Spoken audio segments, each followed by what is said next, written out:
কবরে এসে প্রথম প্রশ্ন করবে, মুনকার নাকির যখন চলে আসবে 40 কদম, যখন আত্মীয় স্বজনরা লাশটাকে কবরের মধ্যে দিয়ে 40 কদম চলে যায়, তখনই ফেরেশতা চলে আসে। প্রথম প্রশ্ন, তোমার রব কে? আমরা বলবো আমাদের রব আল্লাহ।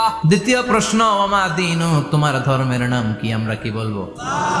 তৃতীয় প্রশ্ন, বিশ্বনবীর চেহারা দেখিয়ে বলা হবে, আতারিফু হাদার রাজুল, এই লোকটারে চিনো নাকি? আমরা বলবো চিনি, আমাদের প্রাণের নবী। তিনটা প্রশ্নের যথাযথ উত্তর যখন দিয়ে দিলেন, ফেরেশতারা বলবে, কেমনে জানলা? তিনটা প্রশ্নের উত্তর তুমি কেমনে বললা? আপনাকে তখন বলতে হবে, আমি কোরআন থেকে শিখেছি, আমি হাদিস থেকে শিখেছি, আমি ইসলাম জেনে বুঝে মেনেছি, আমি আন্দাজে কোথাও ঘুরি নাই। সব প্রশ্নের উত্তর তুমি পেরেছো। আপনার কবরটারে 70 হাত লম্বা করে দেয়া হবে। আপনার কবর থেকে জান্নাতের দিকে দরজা খুলে দেয়া হবে। জান্নাতের 2টা রেশমি কাপড়ের পোশাক এনে আপনারে পরিয়ে দেয়া হবে, আর বলা হবে ঘুমাও। তোমাকে লম্বা সময় পাড়ি দিতে হবে, ঘুমাও। যেমনি বর বাসর রাতে আরামসে ঘুম দেয়, কেউ তোমার ঘুম ভাঙবে না।